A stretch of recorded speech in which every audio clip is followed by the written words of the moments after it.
Arthur Kane did not even look up from his desk when he said it. He just kept signing papers, slow, deliberate, like a man who had never once been told no, and said to the woman standing in front of him, "The position has been filled. You can go." Margaret Ellison had been standing in that railroad office for 40 minutes. She had taken a train from 3 counties over. She had used the last of her money to press her good blouse and pin her gray hair back the way respectable women did when they needed to be taken seriously. Arthur Kane signed another paper. "I wrote to you," Margaret said. "You wrote back. You said the position was mine." "I changed my mind." He finally looked up, and what she saw in his eyes was not cruelty exactly. It was something worse, complete indifference. "I needed someone younger, someone who could keep up with the pace, no offense intended." He said no offense intended the way men like him always did, as a door closing, not an apology. "I am more capable than half the men you've hired in this office," Margaret said. Her voice did not shake, even though her hands did. "I'm sure you were," Arthur said. "Once." He went back to his papers. And that was it. That was all she got. 40 years of surviving drought and debt and death, and 3 children and 30 winters in Wyoming, and what she got at the end of it was a man who wouldn't even hold eye contact while he threw her away. If you've ever been dismissed like you were already gone, if you've ever watched someone look right through you like you stopped mattering, then stay with me, because this is the story of a woman who refused to disappear. Subscribe to this channel so you don't miss what happens next, and drop a comment below, Mom. Tell me the city and country where you're watching from. I want to see how far this story travels. Hit, like, if you believe a woman like Margaret deserved better. Because I promise you, she gets it. But not the way anyone expected. The train platform at Ash Creek, Wyoming had the particular kind of cold that didn't announce itself. It settled into your bones quietly, the way regret did, before you even noticed it had arrived. Margaret stood at the far end of the platform with her leather suitcase at her feet and the last train of the evening already gone. She could still see the smoke from its stack fading into the darkening sky, and she watched it go the way you watch something leave when you know it isn't coming back. She had 43 cents in her coat pocket. She had counted them twice on the ride from Kane's office back to the station, turning each coin over in her fingers like she was looking for a number she'd missed. 43 cents. The bench was hard and the wind came across the empty tracks with nothing to slow it down. Margaret sat with her hands folded in her lap and her back straight. Not because she felt dignified, but because she had spent 58 years keeping her back straight and she did not know how to stop. She had not cried in the railroad office. She had not cried on the walk back to the station. She was not going to cry now, sitting on a bench in a town she had arrived in 6 hours ago and already needed to leave. The trouble was, she had nowhere to leave to. Her daughter was in Denver with a husband who'd made it quietly clear there wasn't room for a mother-in-law in a 2-bedroom house. Her son was in California running a livery operation that was barely keeping itself alive. He'd told her in his last letter that he wished he could do more. She believed him. She just couldn't live on what a man wished he could do. The ranch was gone. The bank had moved on that 14 months ago, fast and clean, the way banks did when a widow's name was on the deed instead of a husband's. The land Margaret had spent 30 years breaking her back over, the same land she'd helped clear of rocks and stumps, and a particularly stubborn patch of scrub oak the summer she was 6 months pregnant with James. That land now belonged to a man named Hollis Deaver, who had purchased it at auction for less than a quarter of what it was worth and hadn't set foot on it since. She knew that because she'd asked. She had stood outside the county office and asked the clerk where the deed had gone, and the clerk had told her without looking up from his ledger, the same way Arthur Kane had told her the position was filled. People stopped looking at you when you stopped being useful to them. Margaret understood that now in a way she hadn't when she was 35, and still had a husband and a functioning property, and a future that felt like something real. She understood it the way you understood cold, not as a concept, but in the body. She heard boots on the platform before she heard the voice. "Last train's gone." She didn't turn right away. She knew that already. She didn't need a man to tell her what she could see with her own eyes. "I'm aware," she said. The boots stopped. A pause. Then, "You waiting on something that isn't coming?" She turned then. He was standing about 10 feet away, a lantern in one hand and a station master's coat that had seen better winters. Somewhere between 40 and 50, she guessed, with the kind of weathered face that came from years spent outside rather than behind a desk. Not a handsome face exactly, but an honest one. She had learned the difference a long time ago. "I was looking for work," Margaret said. "The position fell through." "Which position?" "The one at Kane's railroad office." Something moved behind his eyes. A flicker of recognition, or maybe something else. "Arthur Kane's office." "That's right. He offered you a position. He wrote to me 6 weeks ago, said he needed someone to manage his correspondence and passenger records. I wrote back. He confirmed." She paused. "And then I arrived today, and he informed me he'd changed his mind." The man with the lantern was quiet for a moment. He looked at her suitcase, then back at her face. "That sounds like him," he said. "Does it?" He did the same thing to a man named Horace Fletcher 2 years back. Hired him from Cheyenne, let him ride out on the promise of a position, turned him away when he got here because he'd found somebody's cousin to fill the role for cheaper. He shifted the lantern to his other hand. Horace slept in the stockroom for 3 nights before he found a way home. "I don't need someone's stockroom," Margaret said. "No, I imagine you don't." He looked at her for a moment, not the way men usually looked at her, like they were calculating her usefulness or her burden, just looked at her the way you looked at someone you were actually trying to see. "I'm Thomas Reed. I run this station." "Margaret Ellison." "Where are you from, Mrs. Ellison?" "A ranch outside of Granger, until last year." He nodded slowly. He didn't ask what happened to the ranch, and she respected him for that more than she expected to. "I've got a kitchen," he said, "and enough stew on the stove to feed more than one person." He picked up her suitcase before she could respond, just reached down and lifted it like it was his to carry, without asking. "Come home and eat supper." "Mr. Reed, I'm not offering pity." He said it plainly, not unkindly. "I'm offering food. You can decide everything else tomorrow when the sun's up and you've had a hot meal. Tonight you don't have to decide anything." Margaret looked at the empty tracks. She looked at the 43 cents she was not going to count again. She stood up. "I'll wash up after," she said. "I wasn't going to ask you to." "I know. I'm telling you anyway." Something at the corner of his mouth moved. Not quite a smile, but close enough. He led her off the platform and she followed, and the wind behind them swept across the tracks like it was trying to erase the footprints they left, and neither of them looked back.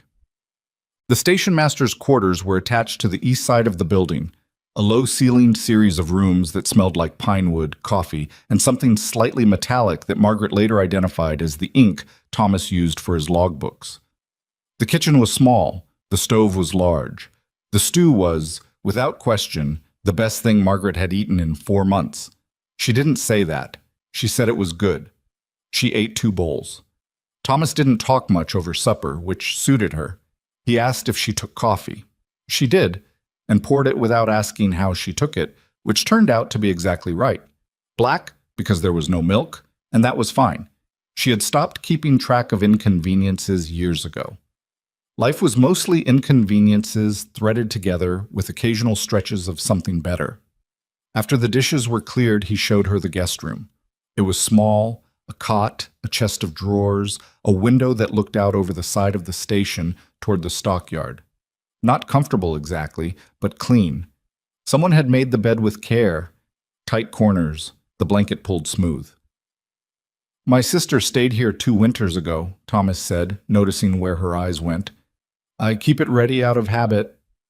"Does she visit often?" "She passed, year before last." "I'm sorry." He nodded once. "So am I." He set her suitcase down beside the chest.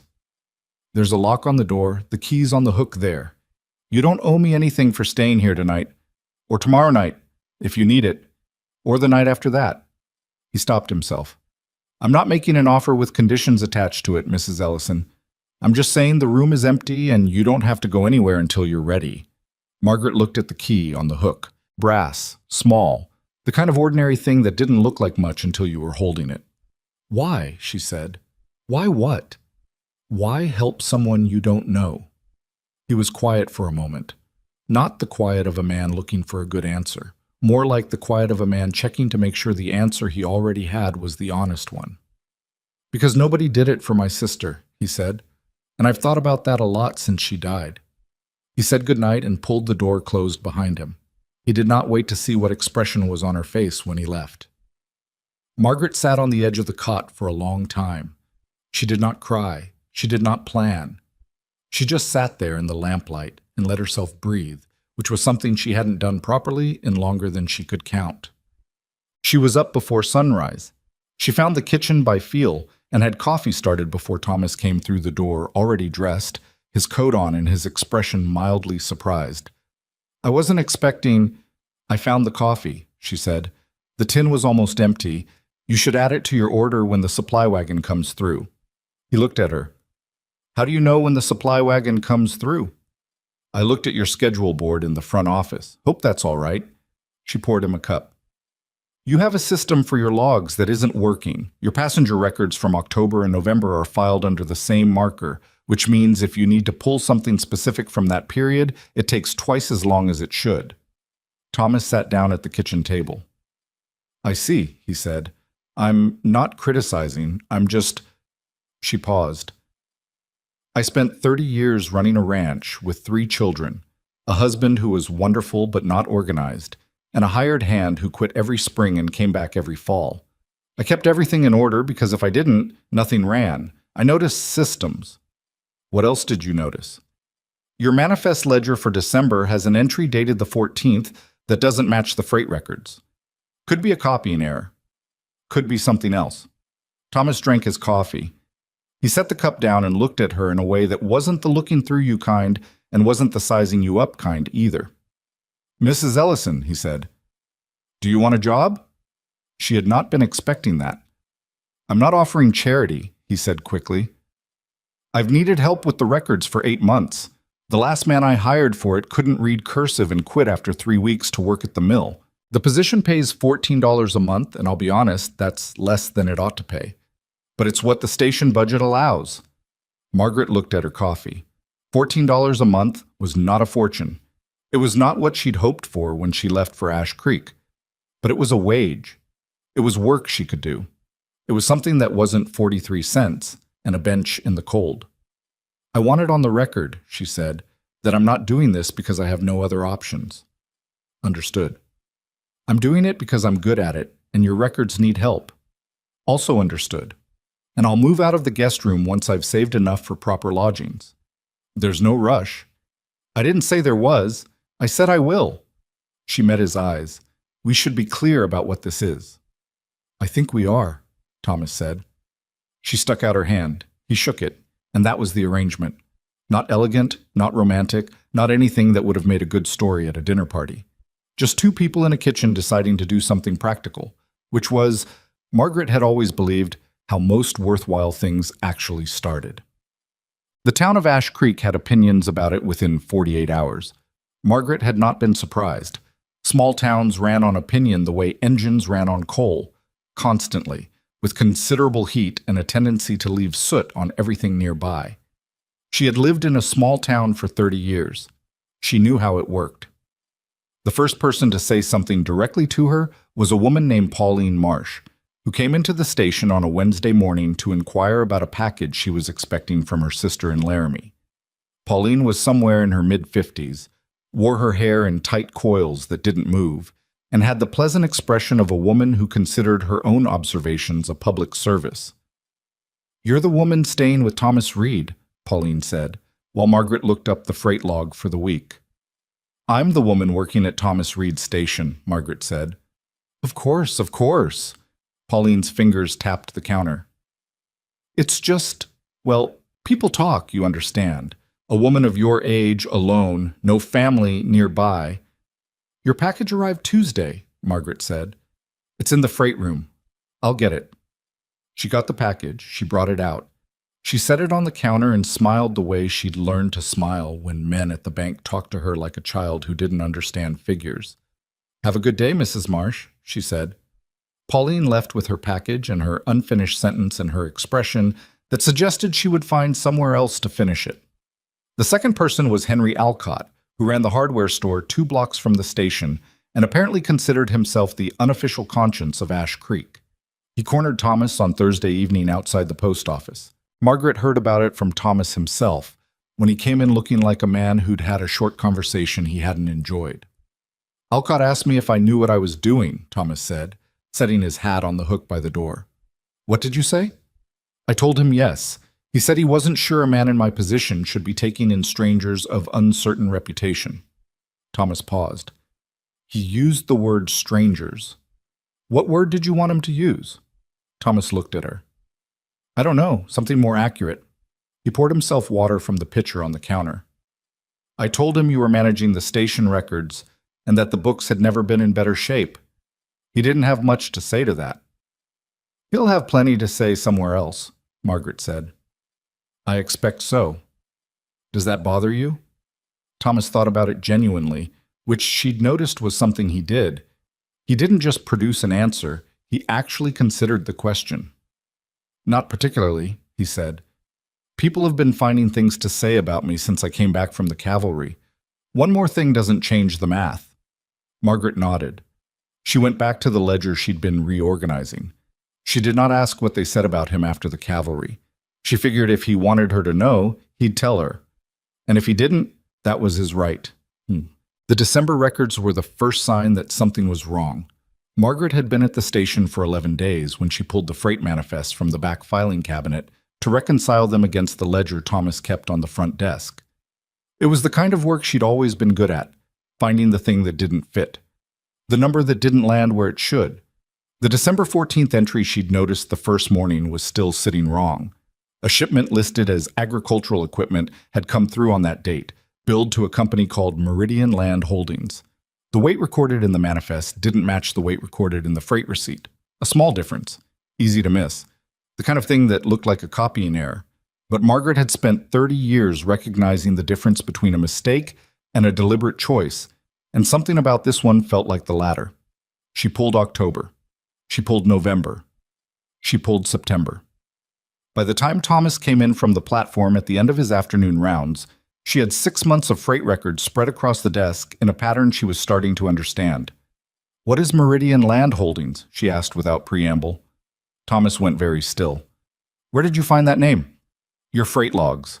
December, November, October. Shipments billed to them almost every month, listed as agricultural equipment. But the weights are wrong. Not wrong enough to be obvious. Wrong enough to mean something if you're looking for it." Thomas came to the desk. He looked at what she'd laid out.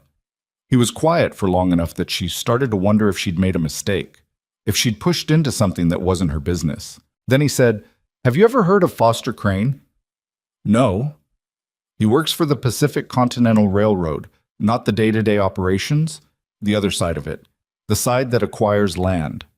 Thomas sat down in the chair across from the desk, the one Margaret had started thinking of as his thinking chair, because he only used it when he needed to think. "There have been rumors for the last 8 months that Pacific Continental is moving to expand its line through the northern part of this county. If they can acquire the land quietly before the announcement, they can buy it for almost nothing. The ranchers who own those parcels won't know what they're sitting on until it's too late." "And Meridian Land Holdings is how they're doing it," Margaret said. "I think so. I couldn't prove it. The name shows up in conversations, but not in anything I could put in front of a judge."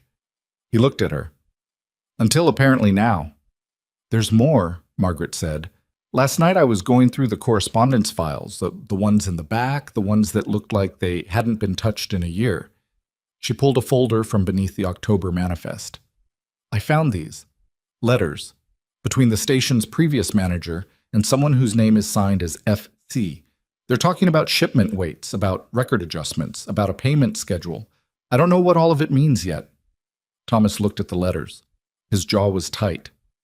"FC," he said. "Foster Crane." He looked at her for a long moment. This woman who had been sitting in his station for less than 2 weeks. This woman Pauline Marsh thought was a charity case, and Henry Alcott thought was a problem. This woman who had arrived with 43 cents and a worn leather suitcase and had apparently walked directly into the middle of something that Thomas himself had been circling for 8 months without finding the center. "Mrs. Ellison," he said slowly. "I know," she said. Do you understand what this means? If this is what I think it means someone has been using this station to run false records through a land acquisition scheme for at least 6 months. It means the ranchers north of town are going to lose their land the same way I lost mine, and they won't even know why until after it's gone. She looked at him steadily. I understand exactly what it means. Outside, the wind picked up. Somewhere down the tracks, a loose board was knocking against the side of the freight shed. Neither of them moved. We need to be careful, Thomas said finally. I know that too. If Foster Crane finds out that someone at this station has been pulling these records, then we don't give him the chance to find out, Margaret said. Not yet.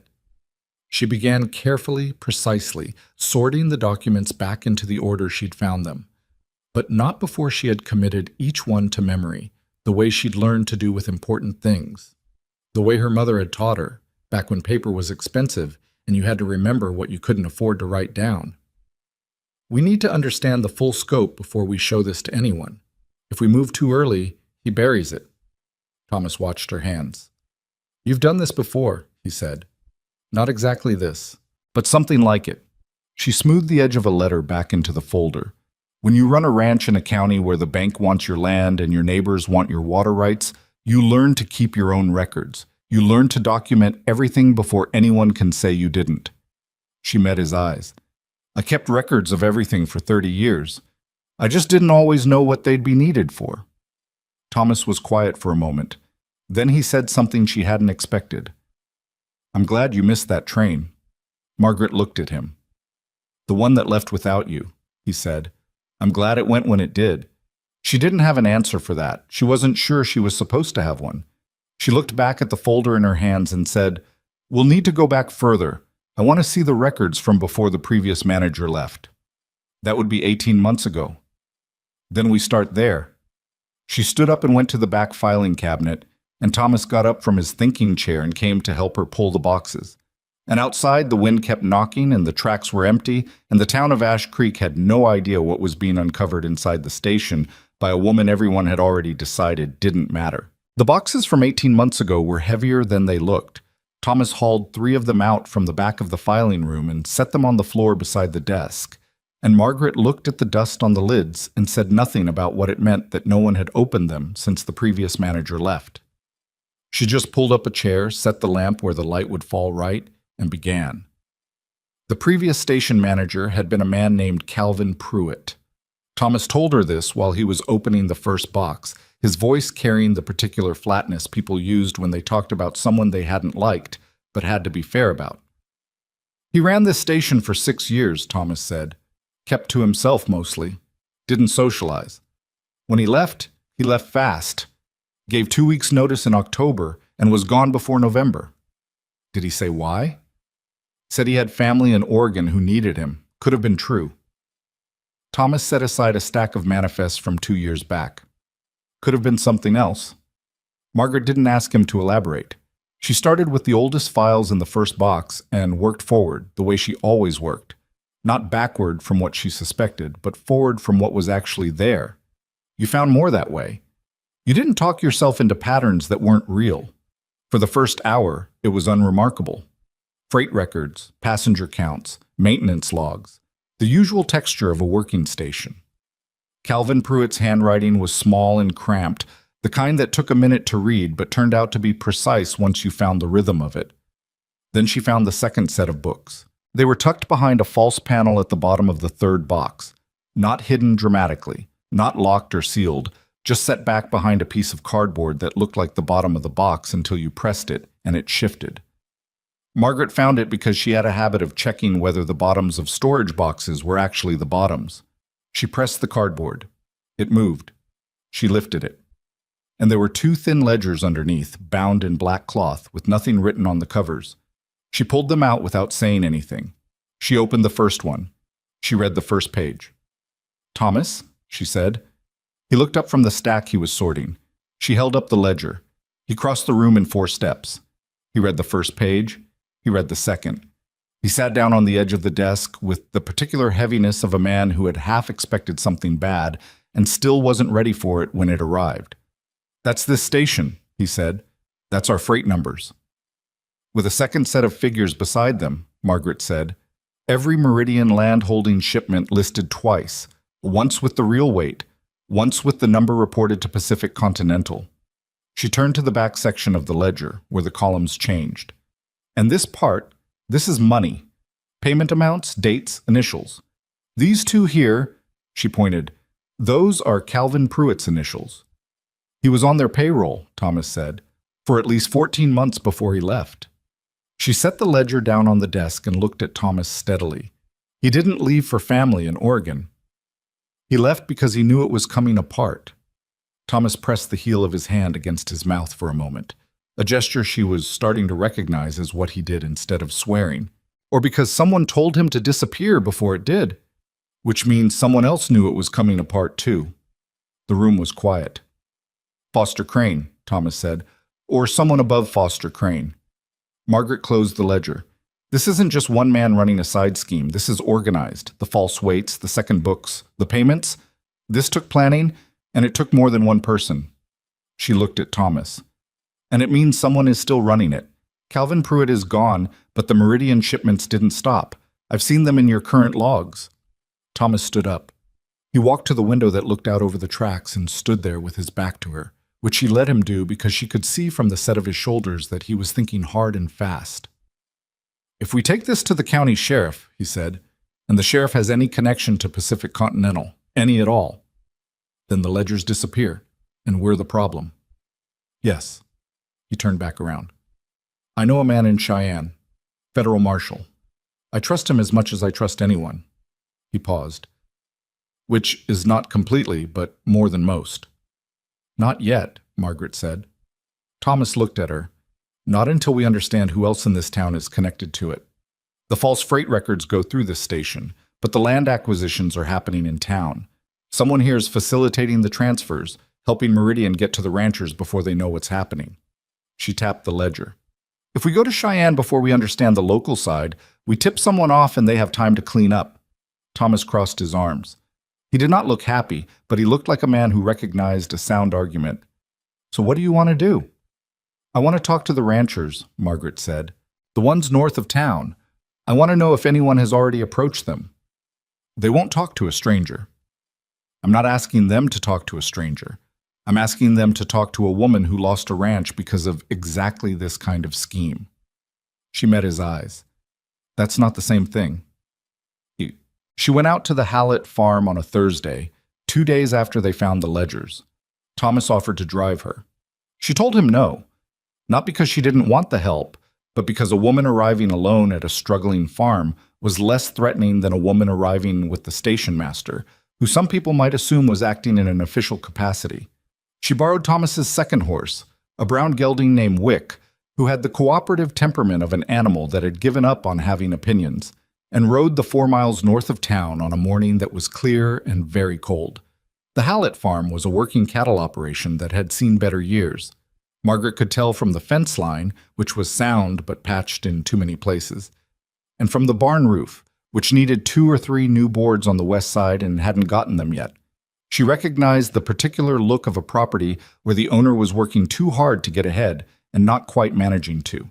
She knew that look. She had lived inside it.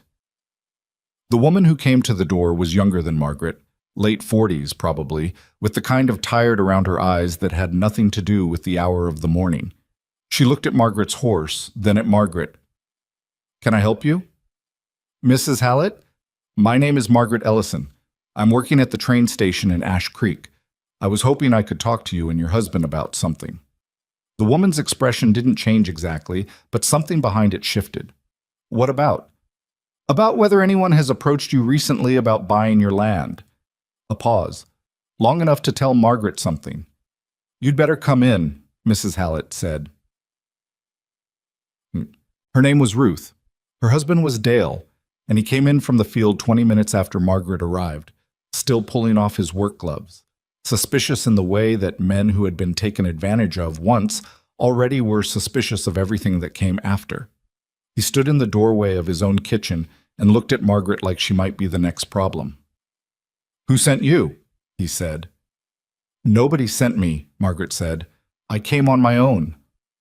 Why? Because I think someone is trying to take your land, and I think you should know about it before it happens instead of after. That got his attention. He came the rest of the way into the kitchen and sat down across from her, and Margaret told him what she knew. Not everything, not the ledgers, not the false books, not Foster Crane by name. Enough. She told him about Meridian Land Holdings. She told him about the shipments through the station. She told him that a company connected to Pacific Continental Railroad appeared to be quietly acquiring land north of Ash Creek ahead of a line expansion. Dale Hallett listened without interrupting. Ruth Hallett stood by the stove with her arms crossed and listened too. When Margaret finished, Dale was quiet for a moment. "A man came to see us 6 weeks ago," he said. "What was his name?" "Said his name was Briggs. Didn't give a first name." Dale's jaw was tight. "Said he represented an investment group interested in buying agricultural land in this county. Made an offer." He paused. "It was low, real low.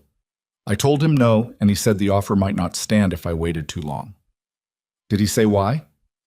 "Said land values in this area were going to fall. Said the railroad was pulling back its expansion plans, and that without the rail access, property values north of town were going to drop significantly." Dale looked at her. "He said I should sell now while I still could." Margaret felt something settle in her chest, cold and familiar and certain. "He lied to you," she said. "The railroad isn't pulling back. It's expanding. The land he's trying to buy is going to be worth 3 or 4 times what he offered you once the new line is announced." Ruth made a sound that wasn't quite a word. Dale set his hands flat on the table.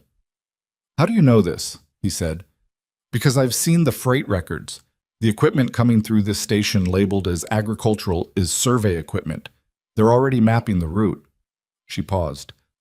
"And because I lost a ranch in Granger County to people running a very similar story.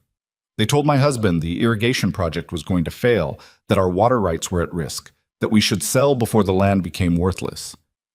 He believed them. I didn't, but I couldn't prove it fast enough." The kitchen was quiet. "What do you need from us?" Ruth asked. She was looking at Margaret with an expression Margaret recognized, the look of a woman who had been waiting for someone to say out loud the things she had already suspected. "I need to know if Briggs came to anyone else north of town. I need to know how many farms he's already visited and what he told each of them. And if you have anything in writing, any documents he left, any offer he put on paper, I need to see it." Dale went to the back bedroom and came back with a folded envelope. Inside was a single sheet of paper, formal looking, with the Meridian Land Holdings name at the top and an offer number at the bottom. Margaret read it twice. She folded it and handed it back. "Keep that safe," she said. "Don't let anyone know you have it." "What are you going to do?" Dale asked. "I'm going to find out how far this goes," Margaret said, "and then I'm going to make sure the right people see the right papers at the right time." Dale looked at her for a long moment, assessing, uncertain, the look of a man deciding whether to trust someone he'd just met. "My brother-in-law farms the parcel 2 miles east," he said finally, "and there's a man named Webb who runs cattle on the ridge above us. Both of them had visitors in the last 2 months." He paused. "I'll send word. So." By the following Tuesday, Margaret had spoken to 5 families north of Ash Creek. She rode out in the mornings, always alone, always on Wick, who had apparently decided she was acceptable company and no longer tried to drift left every time her attention moved. She brought her own coffee in a tin flask because she'd learned early that showing up and asking for someone's hospitality while you were about to tell them bad news was the wrong way to start a conversation. Every family had been visited by Briggs. Every family had received a low offer. Every family had been told some version of the same story. The railroad was contracting. Values would fall. Sell now while you could. 3 families had nearly said yes. One of them, a widower named Clarence Webb, who ran cattle on the ridge and had a bad knee that had been slowing him down for 2 years, had actually signed a preliminary agreement. Margaret sat in his kitchen on a cold Tuesday morning and read the document he pushed across the table with the shamefaced expression of a man who had made a decision he'd half known was wrong. "It's not binding yet," she said carefully. "You have the right to withdraw from a preliminary agreement within 30 days of signing, and you signed 11 days ago." Clarence stared at her. "How do you know that?" "Because I read contracts.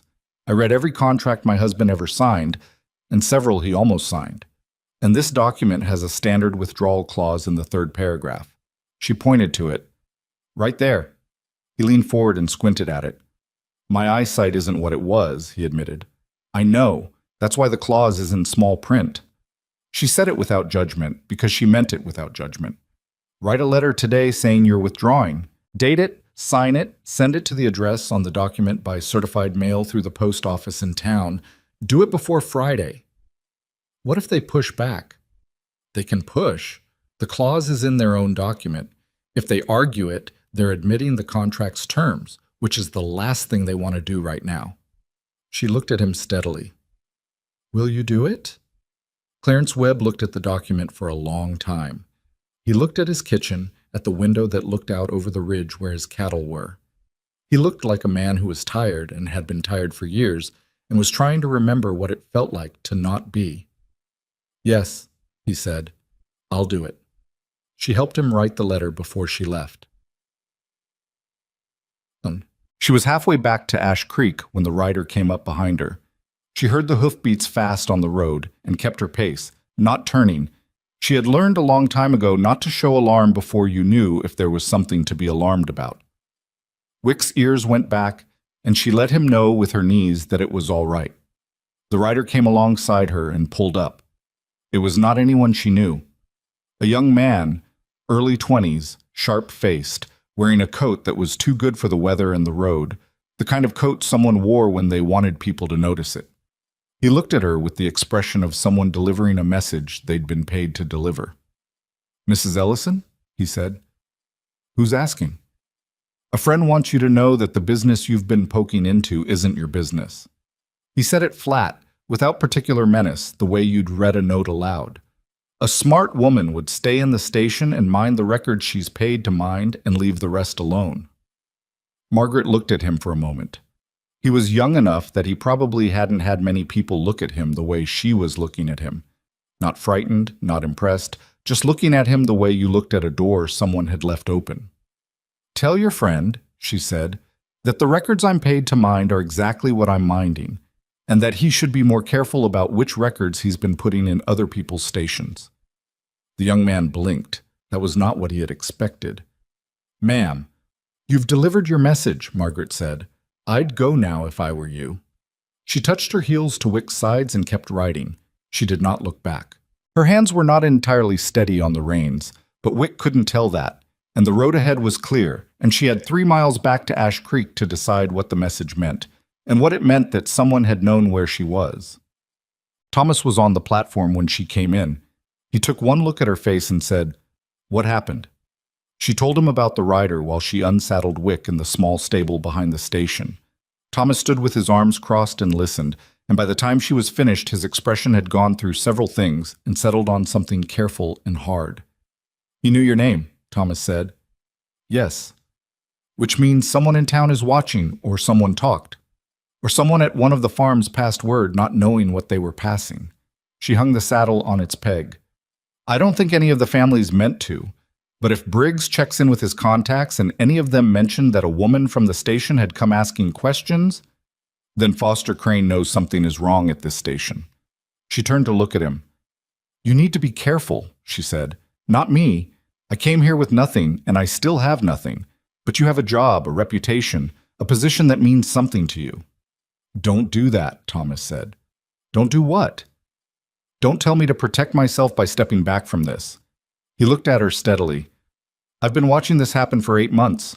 I've known something was wrong, and I didn't have what I needed to do anything about it. Now we have it. He paused. I'm not stepping back. Margaret looked at him. He looked back at her. All right, she said.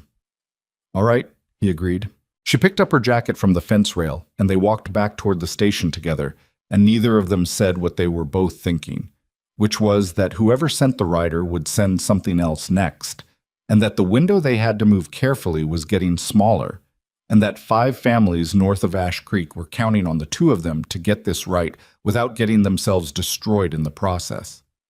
In the station, on the desk, the black ledgers were still where they'd hidden them, behind the false bottom of a box marked Miscellaneous Correspondence 1882, and the lamp was burning low, and outside the wind was picking up again. Margaret put the kettle on. Thomas sat down in his thinking chair, and they started, for the first time, to plan. The plan they made that night was not complicated, because the best plans weren't. Complicated plans had too many places where something could go wrong, and Margaret had learned that the hard way in a county commissioner's office 4 years ago when she'd tried to fight the bank's claim on her water rights with a strategy that had too many steps and not enough certainty. She had lost that one. She was not going to lose this one the same way. What they needed was simple to say and hard to do. They needed a complete picture before they moved. They needed someone with legal authority they could trust, and they needed the ranchers north of town willing to stand together rather than separately. One farmer refusing Meridian's offer was a nuisance. 5 farmers refusing, with documented evidence of coordinated fraud, was something a federal marshal could work with.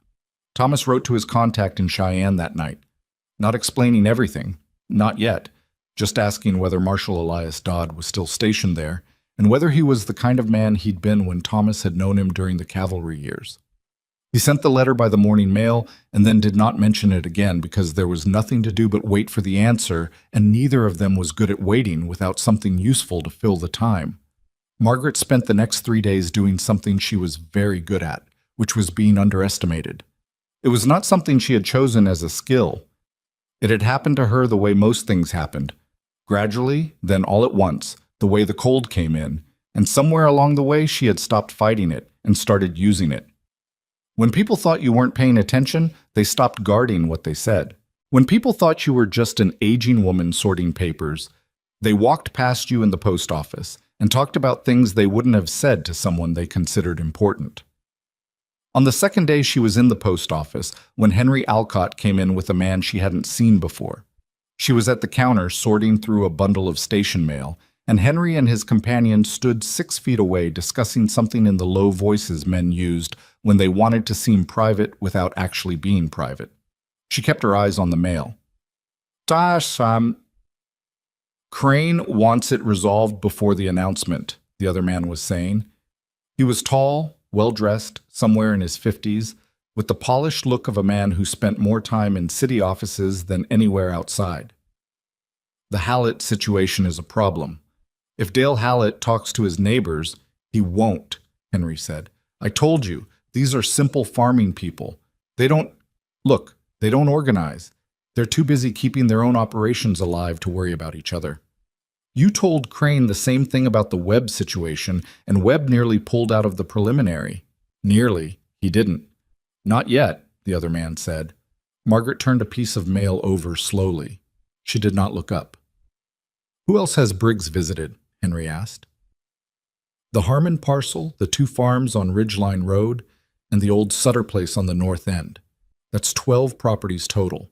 Crane wants signatures on 7 of them before the announcement. We have 3. A pause. He's also asking about the station records. Henry's voice shifted. What about them? Someone's been pulling old freight manifests. Briggs noticed the files had been disturbed when he was in the office last week. Margaret's hands were perfectly still on the mail. Reed's new records woman, Henry said, and the way he said it carried everything he thought about her. All of it, the whole dismissive weight of it, packed into 3 words. What do you know about her? She came through last month with nothing. Reed took her in out of some misguided sense of, decency. She's old. She's organizing his files. A short, contemptuous sound. She's nobody. Crane doesn't like nobodies who go through files. I'll look into it, Henry said. They moved toward the door. Margaret did not look up from the mail. She stood there until she heard the door close behind them. Then she stood there for another 30 seconds to be certain. She picked up the station's mail bundle, tucked it under her arm, and walked back to the station at her normal pace, which was the pace of a woman who had nowhere urgent to be and nothing particular on her mind. Inside the station, Thomas was behind the desk working through the afternoon's passenger manifest. He looked up. She set the mail down. Henry Alcott is Foster Crane's man in town, she said. Thomas put down his pen. She told him what she'd heard. All of it. The properties, the number of signatures Crane needed, the concern about the station records. and the part where Henry Alcott had called her nobody, without pausing to wonder if a nobody might be listening. Thomas listened without interrupting. When she finished, he sat back in his chair and looked at the ceiling for a moment, the way he did when he was sorting through something. "Alcott," he said. "I've known him for 4 years." "I know?" "He's on the town council. He organized the Harvest fundraiser last October." "I know that too." That's... He stopped. "That changes things."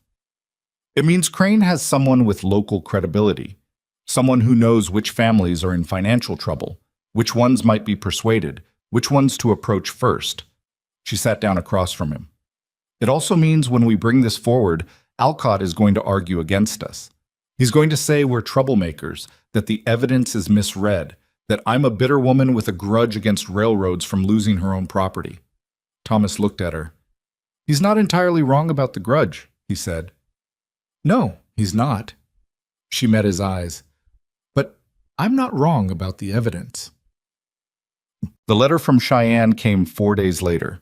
Marshal Elias Dodd was still stationed there, and yes, he was the man Thomas had known, and yes, Thomas could write with something specific if he had it. The letter was brief and careful, the kind that said exactly what was needed and no more. The writing of a man who had learned to put things on paper the way you put things down in unfamiliar terrain, one careful step at a time. Thomas brought it to Margaret without comment, and she read it once and handed it back. "When?" she said. "I'd rather have the Hallett documents and Clarence Webb's withdrawal letter confirmed before I write again. And I want to know about the other properties, whether anyone else got an offer on paper." He set the letter in the drawer with the other correspondence. "If we can show Dodd a pattern across multiple properties with documentation, it's harder to dismiss." "How long?" "A week. Maybe 10 days. Margaret thought about the young man on the road with his too-good coat and his borrowed message. She thought about Henry Alcott in the post office and the way his voice had moved when he said she's nobody, and the particular confidence of a man who had never had reason to reconsider that assessment.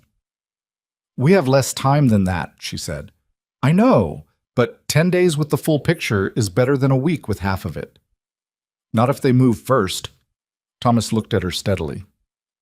"What do you want to do?" She thought about it. She thought about it the same way she'd thought about things for 30 years.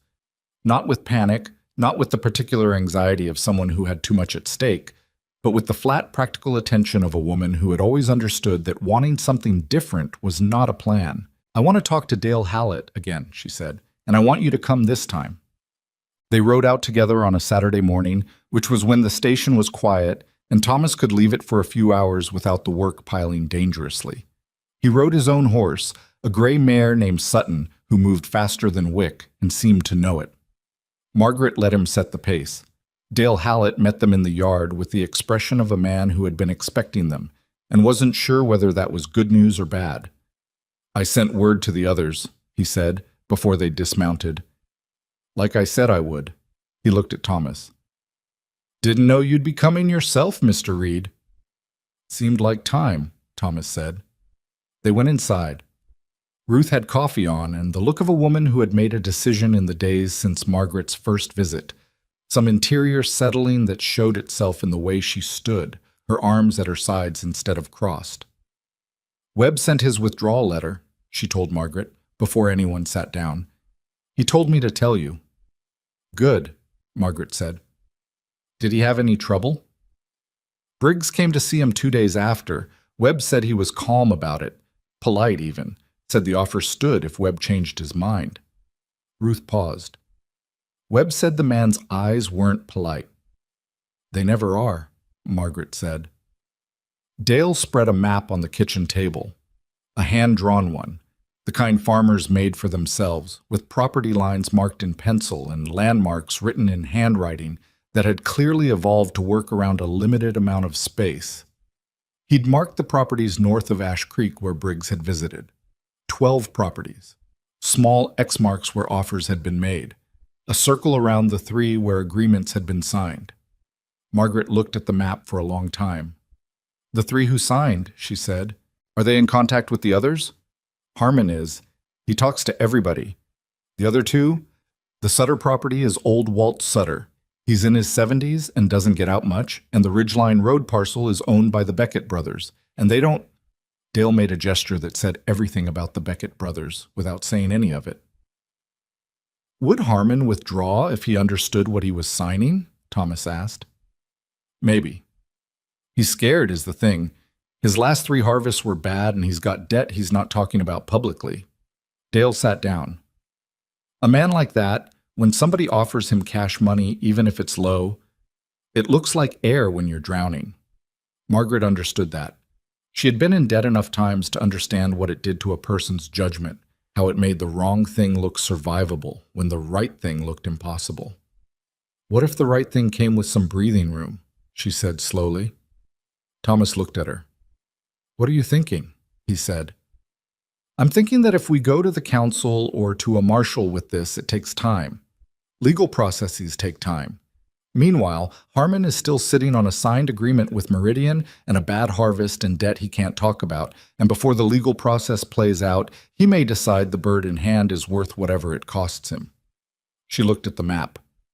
But if there was a way to demonstrate to Harmon that his land is worth 3 or 4 times what Meridian offered, if he could see it in something official, he'd be harder to hold. The only thing that shows the real value is the railroad announcement itself, Thomas said, and Pacific Continental controls when that happens. Not the only thing, Margaret said. She had been turning something over in her mind for 3 days, since the night she'd lain on the cot in the guest room too awake to sleep and let her thoughts run without trying to direct them, which was when she usually found the things she'd been about to miss. Survey records, she said.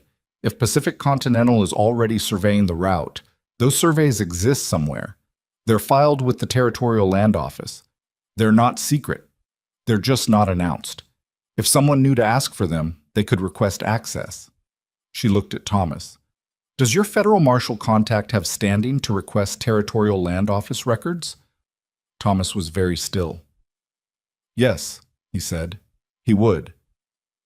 Then that's what we ask him for. Not just the fraud investigation, the survey records that show the route. If we can put that in front of a judge alongside the falsified freight manifests and the hidden ledgers, the land values are right there in Pacific Continental's own documents. Their own survey crew confirmed what the land is worth. Dale Hallett looked at her. He looked at Thomas. He looked back at her. You came to me the first time, he said, and I wondered what a woman from the train station knew about any of this. I know, Margaret said. I'm not wondering that anymore, Dale said. Yes. They were 3 miles out from the Hallett farm on the ride back when Thomas said, Where did you learn to think like that? Like what? Like a lawyer, or a general. One or the other. She looked at the road ahead. I wasn't thinking like either of those things. I was thinking like a woman who's had a lot of things taken from her and had to figure out afterward why she couldn't stop it. Thomas didn't answer right away. He let the horses set the pace and the miles pass. My wife thought the same way, he said finally. Margaret glanced at him. He hadn't mentioned a wife before, and she hadn't asked. She passed, he said, 11 years ago, fever that came on fast and didn't leave. He was looking at the road, not at her. She was the one who understood things. I was good at following orders, and she was good at understanding why the orders existed and whether they were the right ones. What was her name? Clara. He said it the way you said the names of people you'd stopped letting yourself say too often. She would have liked you. She had no patience for people who didn't think clearly, drove her half to madness living in a town where people were more interested in what they thought than what was actually true. Margaret said nothing for a moment. I'm sorry you lost her, she said. So am I. He didn't say it with self-pity, just with the matter-of-fact sorrow of a man who had carried something for a long time and had made his peace with the weight of it. I've had 11 years to get used to it. I'm not sure you ever get used to it, but you get... He thought for a moment. You get better at carrying it. Yes, Margaret said. You do. They rode in silence for a while, and it was not an uncomfortable silence. It was the silence of 2 people who had learned that some things didn't need to be said to be understood. The trouble came on a Tuesday, 8 days after the ride to the Hallett farm, and it came from the direction Margaret had least expected. She was at the station desk in the middle of the afternoon when the door opened and Arthur Kane walked in. She recognized him immediately. The deliberate way he moved, the coat, the same expression of indifferent authority he'd worn when he told her the position had been filled and she could go. He looked around the station with the eyes of a man appraising something he intended to purchase. Then he looked at Margaret and a flicker of something crossed his face. Recognition, and under the recognition, surprise. "Mrs. Ellison," he said. "Mr. Kane." He hadn't expected her to be here. She could see that. He recovered quickly. Men like him always did, but the split second of surprise had been real. "Is Mr. Reed available?" he said. "He's on the platform. I'll get him." "No need." He didn't move toward a chair or toward the door. He stood in the middle of the station and looked at her in the way she was beginning to recognize as the way men looked at you when they were trying to determine how much you knew. "I heard you'd found work here." "Word gets around." "Small town." He smiled, which on his face was less an expression of warmth than a calculation being made visible. "Are you finding it satisfactory?" "The work is good," she said. The records needed attention. "Yes, well, stations often do." He glanced at the desk, at the ledgers she had open, the neat columns of freight entries she'd been reconciling. "You seem to have made yourself quite at home." "I've been here a month and a half," she said. "It's a job, not a home." His eyes moved over the desk again. "Thomas keeps good records," he said, and there was a question inside the statement that he didn't put into words. "He does now," Margaret said. The door from the platform opened and Thomas came through it, bringing with him a cold draft and the smell of coal smoke. He stopped when he saw Kane. His expression did not change dramatically, but something in it sharpened. "Arthur," he said. "Thomas. I was in the area. Thought I'd stop in." Kane's voice was smooth and easy, the voice of a man who had been stopping in on people for years and had never once been told he wasn't welcome. "I had some questions about the freight routing through your station. For a client." "What client?" "Meridian Land Holdings. They've had some shipments through here, and they're inquiring about scheduling for next quarter." Kane looked at him pleasantly. "Standard business." The three of them stood in the station, and the air was very still. "I'll need the inquiry in writing," Thomas said. "Company policy. Any freight scheduling questions go through the formal request process." "Of course," Kane said. "Naturally." He paused, letting the pause do a particular kind of work. "I also heard you've had some questions internally about the December manifests, recording discrepancies. I imagine that's been occupying some of your time." Thomas did not look at Margaret. Margaret did not look at Thomas. "Standard reconciliation," Thomas said. "Nothing out of the ordinary." "Good, good." Kane picked up his hat from where he'd set it on the counter and turned it once in his hands. "I'm glad to hear it. Some people can mistake a simple clerical error for something more significant, especially people who," he looked at Margaret and the look was brief and precise, "who are new to a particular environment and don't yet understand its history." "I appreciate the concern," Margaret said, "but I've worked with freight records for a long time. I'm comfortable with the history." Kane smiled again. "I'm sure you are," he said. He left 2 minutes later, and they listened to his footsteps on the platform boards until they couldn't hear them anymore. Thomas turned to her. "He knows." "He doesn't know what we have," Margaret said. "He knows someone has been looking. That's different." She closed the ledger on the desk and looked at the window. "But it means we're out of time." "Dodd?" "Today.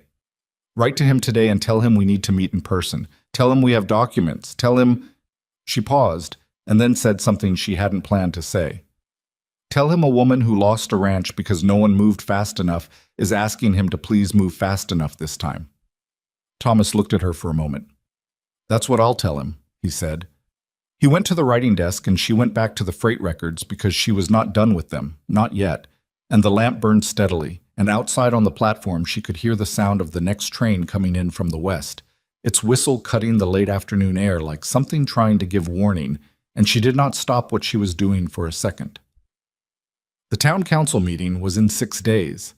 Margaret had found, in the most recent batch of correspondence she'd pulled from the bottom of the third box, a notice of a special session, a vote on approving Meridian Land Holdings as a licensed operating company within the county. If that vote passed, Meridian gained legal standing in the county courts. If they had that legal standing before the fraud was exposed, fighting the land agreements in court became exponentially harder. 6 days. Thomas sealed the letter to Marshall Dodd and went to put it on the evening mail, and Margaret sat at the desk with the hidden ledgers in her hands and thought about what 30 years of keeping careful records had actually been preparation for. She thought it might have been this. Marshall Elias Dodd arrived on a Thursday, 2 days before the council meeting, on the afternoon train from Cheyenne. Margaret was at the platform when he came down the steps, and she would have known him from Thomas's description even without the badge. A compact man in his early 60s, gray at the temples, wearing a coat that was good quality but not new, with the particular way of moving through a space that belonged to people who had learned to enter rooms carefully.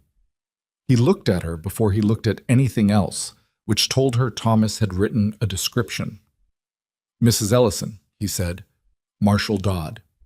She did not put out her hand, and neither did he. They simply looked at each other for a moment, the way people did when they were deciding how much they could afford to trust someone they'd never met. "Thomas says you're the one who found the ledgers," he said.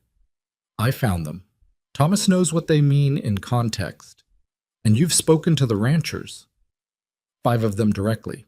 Dale Hallett has been in contact with the others." Dodd looked at the platform, at the station building, at the town visible beyond it. His expression was the flat, attentive expression of a man cataloging things he might need to remember. "Show me what you have," he said. They spread everything on the table in the back room of the station. The 2 black ledgers, the freight manifests with the double entries, the letters signed FC that Margaret had found in the correspondence files, the offer documents that Dale Hallett and Clarence Webb had provided, and the notes Margaret had written from memory after each of her visits to the farms north of town. She had written them that same evening each time, in the careful, precise hand she'd developed keeping ranch records, because she had learned that memory was trustworthy only if you disciplined it. Dodd went through everything slowly. He did not ask questions while he was reading. He turned pages back to compare entries, held 2 documents side by side, made small notations in a leather pocketbook he kept beside him. Thomas stood near the window and said nothing because he understood when a man needed quiet to think. Margaret sat at the end of the table and watched Dodd work and thought about Arthur Kane's visit and the young man with the too-good coat on the road north of town, and the 6 days that had become 4 days and were now 2, and the particular feeling of something large moving toward a fixed point with no interest in what was in the way. After 40 minutes, Dodd set the last document down. "The ledgers are the center of it," he said. "The false weight entries, the payment records, Pruitt's initials, that's the mechanism. Everything else is corroboration." He looked at the letters. "FC. You believe that's Foster Crane.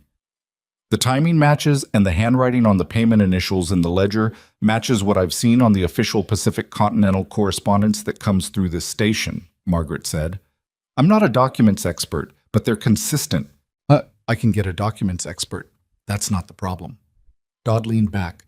"The problem is Crane himself is in Denver, and Pacific Continental has a legal team that will tie this in territorial court for 2 years if we let them get ahead of the filing. Which is why the council vote matters," Thomas said. "If Meridian gets licensed before we move, fighting the land agreements becomes a different legal problem." Dodd looked at him. "You want me to block a county council vote?" "I want you to be present at it," Thomas said. "Whether that blocks it or not is up to the council. A federal marshal walking into a county council meeting is not subtle." "No," Thomas said.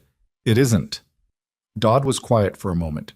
He looked at the table, at the spread of documents, at the 2 years of careful fraud laid out in the handwriting of a man who was now somewhere in Oregon and probably very glad to be there. "What's the local connection?" he said. "You mentioned in your letter there was someone in town." "Henry Alcott," Margaret said. "He runs the hardware store. He sits on the town council, and I heard him in the post office discussing the acquisition schedule and the station records with a man I believe was connected to Meridian." She paused. "He said Crane wanted the situation resolved before the announcement. He knew which families were being targeted and in what order." "You heard this directly." "He didn't know I was listening." Dodd looked at her for a moment with an expression she couldn't quite read. What were you doing? Sorting the station mail. A pause. And nobody noticed you, Dodd said. People like Henry Alcott don't notice women sorting mail. He was quiet again. Then, that's not nothing, Mrs. Ellison. That's 3 witnesses talking about a federal fraud case in a public location. That's actionable. He picked up his pocketbook. I need to make some inquiries this afternoon before I decide how to proceed tomorrow. I need to do them quietly. There's a boarding house on Sycamore Street, Thomas said. Willa Price runs it. She doesn't talk. Good. Dodd stood, gathered the documents he needed, and left the ones that needed to stay. At the door, he paused. Mrs. Ellison? Marshall? You said in one of Thomas's letters, or he said it on your behalf, that you lost a ranch because nobody moved fast enough. That's right. I want you to understand that I'm here because Thomas asked me to come, and Thomas is a man I trust. He looked at her steadily. But I'm also here because what you've described is the same scheme that destroyed 4 farm families in Jefferson County 8 months ago, and I didn't get there in time for them either. His voice was flat, but not cold. I intend to get there in time this time. He left. Margaret and Thomas stood in the back room with the documents on the table and the lamp burning, and neither of them said anything for a while. Then Thomas said, He's good. I know, Margaret said. That's the first thing he said that worried me. Thomas looked at her. If he's good, and he still didn't make it in time in Jefferson County, she said, then we have to be better than good. That evening, Henry Alcott came to the station. Margaret was alone. Thomas had gone to meet with Dale Hallett and 2 of the other farmers to brief them on what was happening, carefully, without full details, giving them enough to be prepared without giving them so much that a nervous word to a neighbor could travel the wrong direction. He had asked Margaret if she wanted to come. She had said no, and had known even as she said it that part of the reason was that she wanted to be in the station if someone came, and she had not told Thomas that part. She was at the desk with a freight manifest when she heard boots on the platform, and then the door opened and it was Alcott. He was alone, which surprised her slightly. She had expected him to bring someone. He stood in the doorway for a moment, looking at the station the way he'd probably looked at it 100 times before. A familiar space, a place where he had business, where his word meant something. And then he looked at Margaret, and his expression went through something before settling into pleasantness. Evening, Mrs. Ellison. Is Thomas around? He's out for the evening. Can I help you? I just had a quick question about a freight order. Nothing urgent. He came in and let the door close behind him, and she noted that he didn't go to the counter the way a person with a freight question went to the counter. He stayed near the door. Nasty weather coming tomorrow, I hear. So they say. The council meeting will draw a crowd regardless. People always turn out for business votes even in bad weather. He paused. Will you be attending? I hadn't planned to. Probably wise. Station business, freight scheduling, manifest records, probably not the most interesting meeting for someone in your position. He said it pleasantly, conversationally, the way you said something that was meant to arrive at a different level than the surface. Although I imagine you've gotten a sense of how this town works in the time you've been here. Some sense, Margaret said. Good station management is so much about understanding the relationships. Who relies on what? Who connects to who? He moved a step closer to the counter, and the movement was casual but not incidental. I've always thought the best thing a station manager could do is keep those relationships smooth. Keep the freight moving, keep the records clean, keep the focus on the day-to-day. I try to, Margaret said. Some records, he said, and now his voice changed very slightly. Not threatening, just more direct, the layer below the pleasantness. Are better left in the past. Historical files, old manifests, records from previous managers. That material can be confusing if you don't know the full context. Can lead someone to conclusions that aren't quite accurate. She looked at him. He looked at her. I appreciate the advice, she said. Was there something specific about the freight order? Something shifted in his face.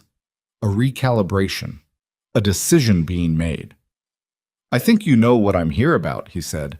And I think you're a smart woman who understands that some situations are more complicated than they appear from the outside. I think most situations are exactly as complicated as they appear once you understand them properly. Mrs. Ellison, he set his hands on the counter, and it was not aggressive, but it was deliberate. You came to this town with nothing. Thomas Reed gave you a roof and a job out of, I don't know what, kindness. That's admirable. But kindness doesn't protect you when things go wrong. And things in this county have a way of going wrong for people who don't understand where the lines are. Are you threatening me? She said. Not loudly, not dramatically, just clearly. I'm giving you perspective, he said. I see. She folded her hands on the desk. I'll pass your perspective along to Thomas when he gets back. Alcott looked at her for a moment. He was reassessing something, and she could see him doing it. She had seen it before, in the bank manager who had come to tell her the ranch was being foreclosed, in the county clerk who had explained why her water rights dispute couldn't be heard before the deadline. The moment when a man who has decided someone doesn't matter starts to wonder if he made an error. You should think carefully, he said.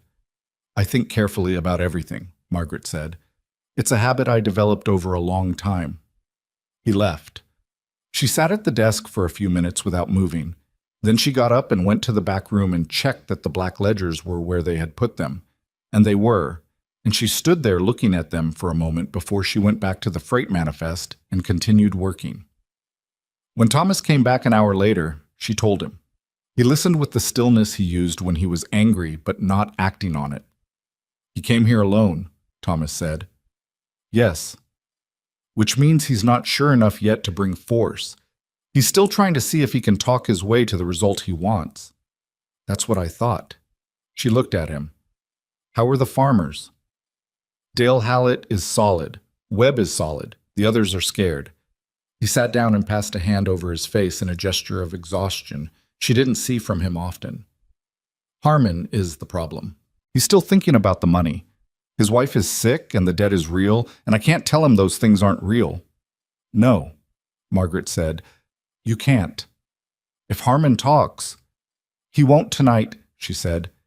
He doesn't know enough to tell anyone anything that changes what's already in motion. She said it with more certainty than she entirely felt, because sometimes what people needed from you was not your doubt. It was your steadiness, and she had learned the difference between false comfort and necessary resolve. Thomas looked at her. Did Dodd say anything to you when he left? He said he was going to make inquiries.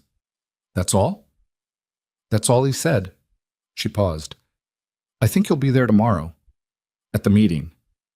And if it's not enough, if the council votes before he can, then we stand up and we say what we know and we make them vote on the record with what we know in the room, Margaret said.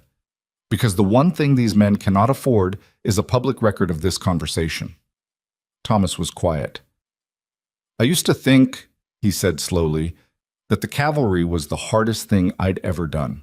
The logistics, the risk, you're making decisions with incomplete information and people's lives attached to the outcome. And now I think running a train station in a county where someone is running a land fraud operation is the hardest thing I've ever done. He looked at her. And I think I'd rather have you at the desk than anyone I served with. It was the most direct thing he had said to her about what she meant to the situation and possibly about what she meant to him, and she received it without deflecting it and without making more of it than it was, which was the only honest way to receive something like that. Try to sleep, she said. Tomorrow will be long. The night before the council meeting, she did not sleep well, which she had expected. She lay on the cot in the guest room that had stopped feeling temporary somewhere around the third week, and she stared at the ceiling and listened to the wind and did what she always did when she couldn't sleep, which was go through the information she had in the order she had it and look for the things she might have missed. She went through the freight records. She went through the letters. She went through the ledgers in her memory, page by page. The numbers she had read so many times, they were laid down like floorboards behind her eyes. And at some point past midnight, she found the thing she had missed. It was small. It was the kind of thing you only found when you'd been through everything twice and were on the third pass and your brain was tired enough to stop looking at what it expected to see. In the payment records in the second ledger, there was a set of initials that was not FC and was not CP. Not Foster Crane, not Calvin Pruitt. A third set, appearing only 4 times, in the entries from the most recent 3 months, A, and then a period and then a second letter she had read as a smudge. She sat up in the dark. A. Henry Alcott's first name was Henry. She had heard people call him Hank, but Arthur Kane's first name was Arthur. She got out of bed and lit the lamp and went to the back room and pulled the ledger and looked at the 4 entries again. The second letter after the period was not a smudge, it was a C. Cramped, written fast, but a C. A C. Arthur Kane. He was not just Meridian's business contact in the region. He was on the payment ledger. He had taken money from the scheme, which meant when he had come into the station 2 days ago and looked at the desk and asked about the December manifests, he had not come as Foster Crane's messenger. He had come because he had his own stake in whether those records disappeared. She stood in the back room with the lamp and the ledger and understood something that changed the shape of everything. The reason Arthur Kane had rescinded her job offer the day she arrived in Ash Creek was not simply because he wanted someone younger. He had a station full of falsified records that he was connected to, and he could not afford to hire a woman who knew how to read freight documents. He had turned her away to protect himself. And then she had walked directly into the station next door and found everything anyway. She was at Thomas's door before she had decided to go there, knocking twice, not loudly.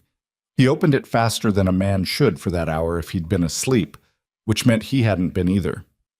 "Arthur Kane is in the ledger," she said. Thomas stared at her. She showed him the entries. He looked at them for a long time in the lamplight with the focused silence of a man recalculating. "He'll be at the council meeting," Thomas said. "I know. He's on the board of the County Commerce Association. He has a standing place at the table." "I know that too." She looked at him. "We need Dodd to see this tonight, before morning." Thomas was already putting on his coat. And shout. Dodd opened the door at Willa Price's boarding house on the second knock, also fully dressed, which Margaret noted without comment. She showed him the ledger entries. He looked at them under his own lamp with the same focused quiet he'd brought to everything, and then he looked at her. "You found this tonight," he said, "an hour ago. You went back through the ledger." "I couldn't sleep," she said, as if that explained it, which it did. Dodd looked at Thomas. Thomas looked at Dodd. Some exchange passed between them that was partly the shorthand of men who had trusted each other in difficult circumstances before, but was partly something else. The look of 2 people recalibrating around a third person who had just changed what was possible. "This changes the scope of who I can move on tomorrow," Dodd said, "and it changes the risk. Kane is not a small target. He has connections in this territory that go above the county level." "I know," Margaret said, "which means tomorrow is more dangerous than it was an hour ago. Cornered men do things that men with options don't." "I understand that." Dodd looked at her for a long moment. "Are you sure you want to stand up in that room?"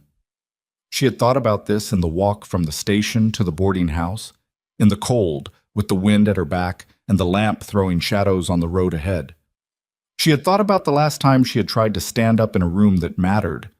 The county commissioner's office, the water rights hearing, the bank meeting where she had brought her own documentation and the man behind the desk had looked at it for 45 seconds and said he appreciated her thoroughness and ruled against her anyway. She had thought about all of that, and she had kept walking. "I've been invisible in this town for 2 months, she said. "I've been invisible in every room that mattered for the last 3 years. If I sit down tomorrow, I'm invisible again, and these families lose their land, and someone else's wife loses her ranch and learns what I know about what that feels like." She met Dodd's eyes. "So yes, I'm sure." Dodd closed his pocketbook. "Be at the council chamber at 9 o'clock, he said. "Don't bring the originals. I want copies of the critical ledger pages and the FC letters. Keep the originals here, in a location that neither Kane nor Alcott can access." "The false bottom in the 3rd filing box," Thomas said. "Good." Dodd looked at them both. "Get some sleep if you can. Tomorrow is going to require you to be very clear and very calm in a room full of people who are not going to want to hear what you have to say." They walked back to the station through the dark, and the wind was sharp and the street was empty. And Margaret thought about what Dodd had said, very clear and very calm in a room full of people who are not going to want to hear what you have to say. She had been doing that her entire life. She thought she could manage one more morning of it. The morning of the council meeting came in gray and cold, the way serious mornings often did in Wyoming, as if the weather understood what was at stake and had decided not to pretend otherwise. Margaret was dressed before 6. She had slept 3 hours, maybe 4, in the broken way you slept when your mind would not fully release its grip on what was coming. She did not feel rested. She felt the particular sharpened alertness of someone running on something other than sleep. Not panic, not excitement, but the old familiar feeling of a woman who had no margin for error and knew it. She made coffee. She checked the copies she had made the night before from the critical ledger pages and the FC letters. 2 sets, written in her careful hand, each fact drawn from the originals with the same precision she had used keeping ranch accounts in years when being imprecise about a number meant the difference between getting through winter and not. She put 1 set in the inside pocket of her coat. She put the other set in the top drawer of the station desk, under the Daily Manifest, where it would be findable by someone who knew where to look and invisible to someone who didn't. She stood in the station kitchen and drank her coffee standing up, which was something she only did when she was too restless to sit. The station was quiet at that hour, just the sound of the wind outside and the faint knock of the loose board on the freight shed that Thomas had been meaning to fix for 3 weeks and kept not fixing, and the small sounds of the building settling into the cold. She had come to know all of those sounds over the past 2.5 months. She had come to find them, without exactly deciding to, something like companionable. Thomas came through from his quarters at 6:30. He looked at the coffee, poured himself a cup, looked at her standing at the window with her coat already on. "How are you?" he said. "I'll tell you after," she said. He nodded. That was the right answer, and they both knew it. He did not try to reassure her, and she did not ask him to. They were past that kind of conversation by now, past the point where either of them performed a composure they didn't feel for the benefit of the other. It was, she thought, one of the better things about the arrangement they had built. He poured a second cup and handed it to her, even though she already had one, and she took it because it was something to do with her hands. "Dale Hallett sent word this morning," Thomas said. "He and Ruth are coming in. Webb too, and at least 2 of the others from the Ridge." "Good." She looked at the window. "They shouldn't have to, but I'm glad they are." "They want to," Thomas said. "That's different from having to." She thought about that for a moment. The distinction he was making, the way it landed differently than she expected. She had spent so long thinking about what people owed each other in difficult situations, about obligation and duty and the practical mechanics of help, that she sometimes forgot the other thing. The fact that people sometimes showed up not because they calculated that they should, but because something in them simply moved in that direction, because they wanted the outcome for someone else as much as for themselves. She had not had much experience being the person people showed up for. She was more accustomed to being the one who showed up. "All right," she said, "let's go." Try. The county council chamber was on the 2nd floor of the Ash Creek Municipal Building, a room that smelled like old wood and lamp oil, and the particular staleness of a space that was used for official purposes and aired out infrequently. There were 12 seats at the long table for the council members, a podium at the front for presentations, and rows of chairs along the walls for the public, which in a town this size meant anyone who showed up. By 8:45, the chairs along the walls were half full, which was more than a usual Thursday session drew. Margaret noticed Dale Hallett near the back, hat in his hands, his wife Ruth beside him with her coat buttoned to the collar. She noticed Clarence Webb standing near the door with his bad knee, which meant he had ridden in this morning on a cold saddle rather than ask anyone to drive him, because that was the kind of man he was. She noticed 3 other faces she recognized from the farms north of town, men who had ridden in through the cold because they understood, at some level, that this meeting was about more than a licensing vote. She noticed Henry Alcott at the council table, 3rd from the left, already seated, already talking to the man beside him in the low, efficient voice of someone managing the room before it officially started. He had not seen her come in, or he had seen her and was choosing not to acknowledge it, which amounted to the same thing. She noticed Arthur Kane in a chair against the far wall, which was where people sat when they wanted to be present without appearing to be there in any official capacity. He was watching the door.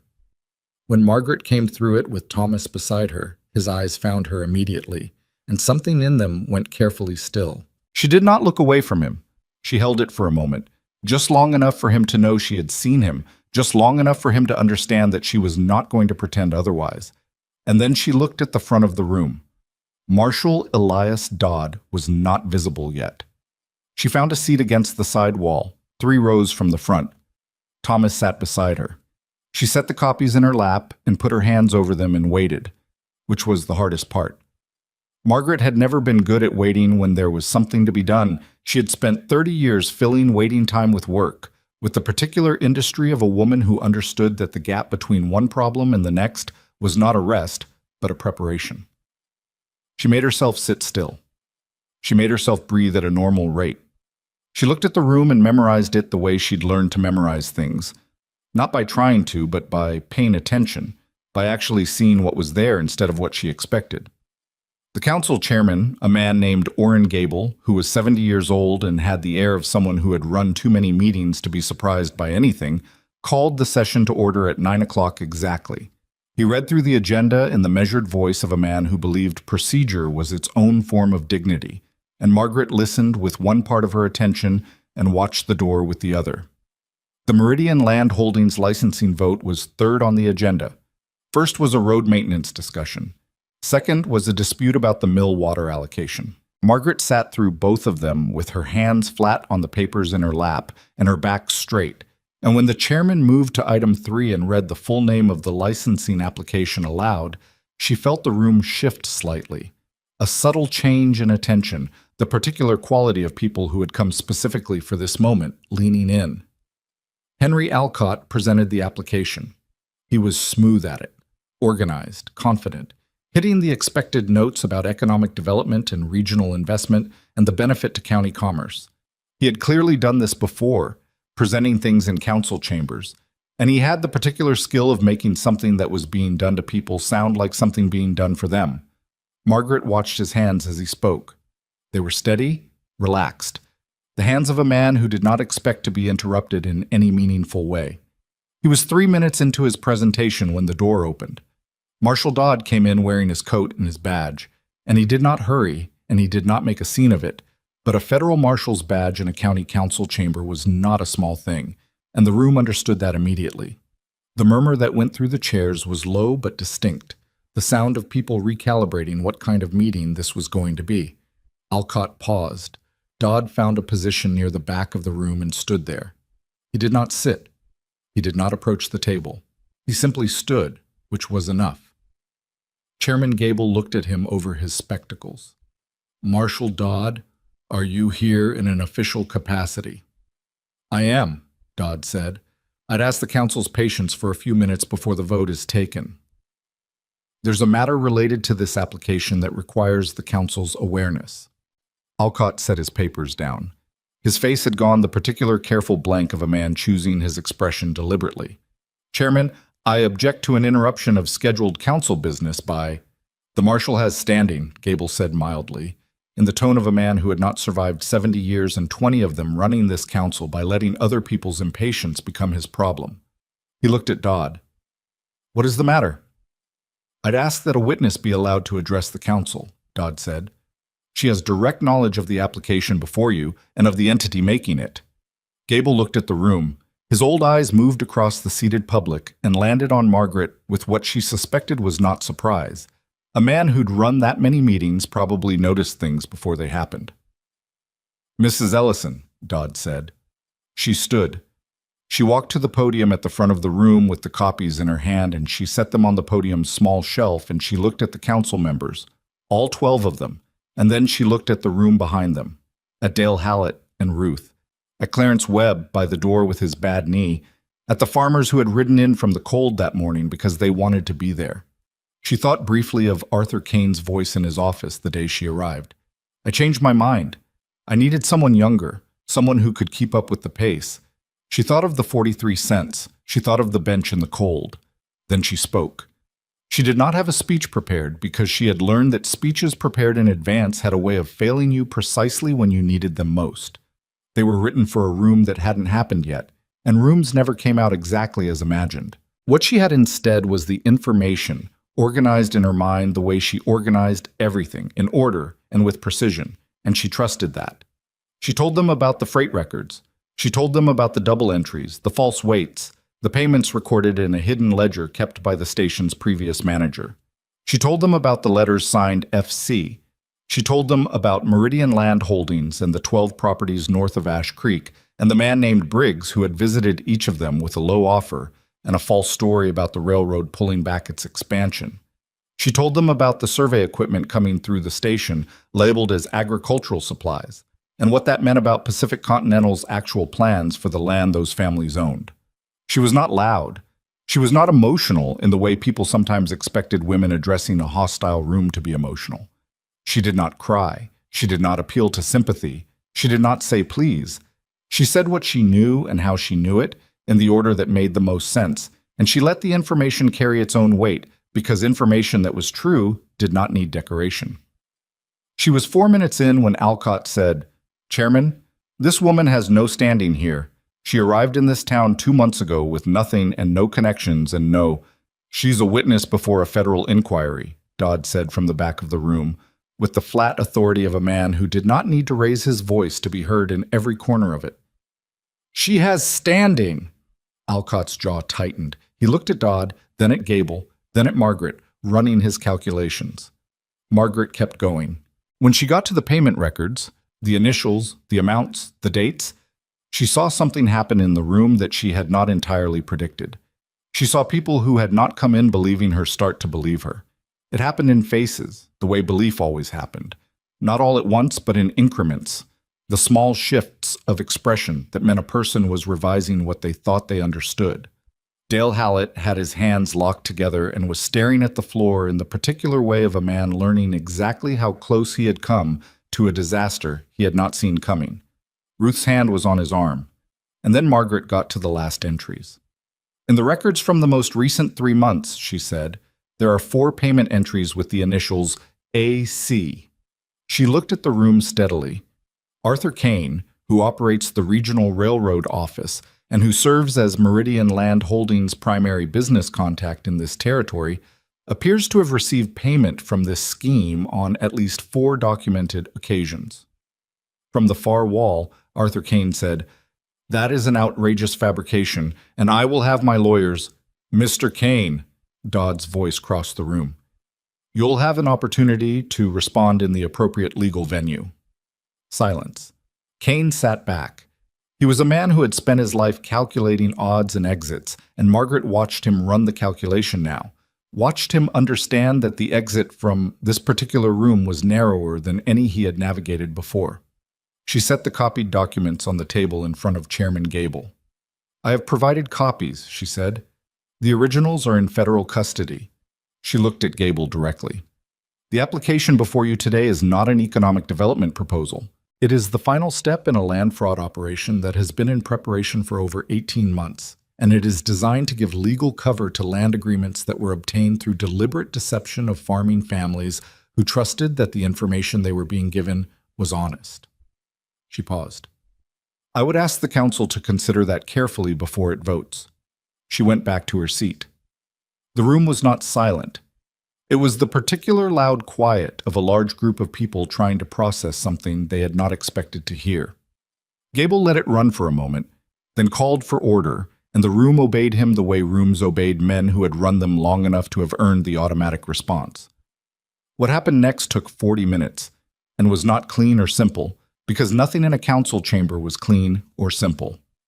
Alcott argued that the documents were unverified, that Margaret was an outsider with a personal grievance against the railroad industry, that the inquiry was procedurally improper, and the vote should proceed as scheduled. 2 council members appeared to agree with him, or at least appeared afraid enough of what agreeing with Alcott had meant for years to abandon it quickly. But 3 other council members asked to see the copies. They passed them around the table and read them with the careful attention of people who understood they were being watched. And they asked Margaret questions that she answered in the same register she had spoken, directly, without embellishment, with the specific details that people with actual knowledge had, and people constructing a version didn't. And then Dale Hallett stood up from his chair in the back of the room. He didn't ask permission. He just stood up and said, in the voice of a man who had made a decision in the last 2 hours that he was going to have to live with for the rest of his life. I'm Dale Hallett. I farm the north parcel on Ridgeline Creek. A man named Briggs came to my property 6 weeks ago and told me the railroad was contracting and my land was going to lose value. He offered me a price that I now understand was less than a quarter of what my property is actually worth once the railroad expansion is announced. He looked at the council table, at 12 people who had known his family for years. I want this council to know that what this woman has told you about what happened to my family and to my neighbors is true. I am standing here and telling you that myself. A beat of silence. So can I, Clarence Webb said from the door, with the particular weight of a man who had nearly signed away his land 11 days after he did sign, and who had been living with that knowledge every morning since. One of the other farmers along the wall said, "And me." It was not a dramatic moment in the way people imagine dramatic moments. No one applauded, no one wept. It was just 3 men standing up in a council chamber on a cold morning to say something true in public that they had each been afraid to say, and that turned out to be enough. Chairman Gable called for the vote on the Meridian application. The result was 8 against, 3 for, 1 abstention. The application failed. Dodd moved on Alcott and Kane within the hour. He did not arrest them in the chamber. He was too careful for that, too aware of the procedural ground he needed to stand on. But he served both men with federal inquiry notices in the hallway outside, and Margaret watched from 10 feet away as Arthur Kane read the document in his hand, and his face went through the particular sequence of a man who had believed until the last possible moment that he would find a way out of a room that had no exit. He looked up from the document and found her looking at him. She thought he might say something. She had half expected something. A justification, an accusation, the kind of thing men said when they needed the last word. He didn't. He folded the document and put it in his coat pocket and walked down the hallway with the measured pace of a man refusing to let his gait tell anyone what was happening inside him. She let him go. She had said everything she needed to say to Arthur Kane in the council chamber, and she had said none of it to him directly, and that was exactly as it should have been. Dodd came back to the station that afternoon with Thomas and spent 2 hours reviewing the original documents before securing them for transport to Cheyenne. At the door leaving, he turned to her. The families who signed agreements with Meridian, those agreements will be contested as part of the federal case. It'll take time, but the legal basis is there. He paused. It's not a guarantee, but it's what the law allows, and we'll push it as far as it goes. I know how long legal processes take, Margaret said. I imagine you do. He looked at her with the expression she had come to recognize as his version of warmth, which was simply the absence of the professional remove he kept in place the rest of the time. You did something here, Mrs. Ellison, that required someone with your exact history in exactly the position you were in. That's a strange thing to say about a situation that started badly for you. Most things that turn out to matter, she said, start badly. Dodd left. Thomas closed the station door and turned around, and they stood there in the familiar space, the desk, the ledgers, the smell of coffee that had been sitting too long on the stove, the late afternoon light coming through the windows at the angle it came through at this time of year. And she felt the particular release of a thing that has been held tightly for a long time, finally being set down. What do you want to do? Thomas said. I want to sit down, she said, and I want a cup of that terrible coffee, and I don't want to look at a freight manifest for at least 2 hours. He laughed, a real one, unguarded, the kind that came from somewhere he didn't usually leave open. And she thought that she had not heard him laugh like that before, not exactly like that, and that it was a good sound, and that she intended to hear it again. The weeks that followed were not peaceful exactly, but they were workable, which had always been Margaret's preferred state. The federal inquiry moved on its own schedule, slow and bureaucratic and indifferent to the urgency she had felt in the days before the council meeting. She submitted her written account, answered Dodd's follow-up questions by mail, and went back to the freight records because the freight records still needed managing regardless of everything else. Life had a way of continuing to require maintenance even after the large things resolved, and she found, somewhat to her own surprise, that she was glad of it. Alcott resigned from the town council in January, quietly, without a stated reason, and the town accepted the quiet version and the actual version simultaneously in the way small towns did, everyone knowing, no one saying, the official account and the real account occupying the same space without needing to be reconciled. Arthur Kane's regional office closed in February. Foster Crane was formally charged in March, and the Cheyenne paper ran a piece on the scheme that described the fraud in 4 paragraphs and mentioned a witness from Ash Creek in passing without naming her, which suited Margaret entirely. She had not done any of it to be named in a newspaper. The Meridian land agreements were contested through the spring. Clarence Webb's withdrawal held. The clause she had pointed to in his kitchen had done exactly what she said it would do, which gave her a satisfaction that was quiet and complete and did not require anyone else to acknowledge it. 2 of the 3 signed agreements were invalidated by February. The third, involving the Harmon family, took until April because the legal question was genuinely complicated, but it resolved in their favor. And when Dale Hallett came to the station to tell her, he stood in the doorway with his hat in his hands, the same way he'd stood in his own kitchen the first time she'd visited. "The Harmons asked me to pass along their thanks," he said. "Tell them they don't owe me any." "I will. They'll say it anyway." He paused in the doorway. "My wife wants you to know, Ruth wants you to know, that she knew something was wrong from the day Briggs came to our door. She knew it, and she couldn't say how she knew it, and nobody was going to listen to her anyway." He looked at Margaret steadily. "She said she's glad there was someone who would." Margaret held that for a moment. "Tell her I understand that feeling," she said.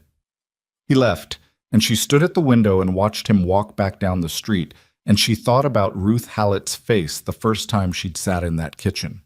The arms uncrossed the second time. The particular look of a woman who had been carrying a suspicion alone and had finally had it confirmed. She thought about how long a person could know something and have nowhere to put it. How long you could be right about something and have no one ask you. She knew that from the inside. She had known it for years.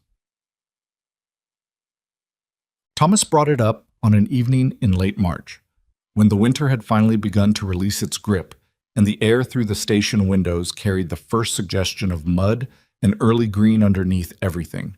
He brought it up without preamble, staring at his coffee cup, which was how he brought up things he had been thinking about for a long time and had not yet found the right opening for. "I want to ask you something," he said, "and I want you to know before I ask it that the answer doesn't change your position here.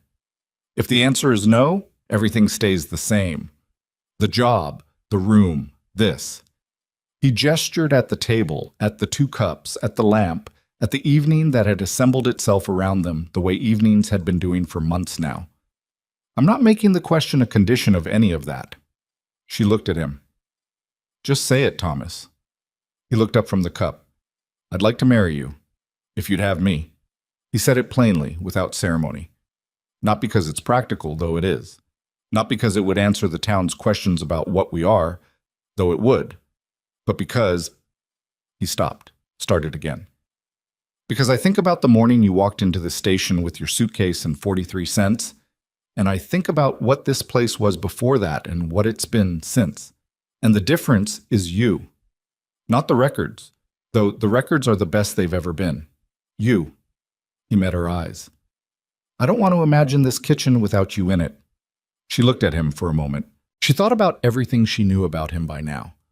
The thinking chair, the gray mare, the sister's room he kept ready out of habit, the way he never asked questions he didn't actually want answered, the laugh she had only heard once the way she wanted to hear it.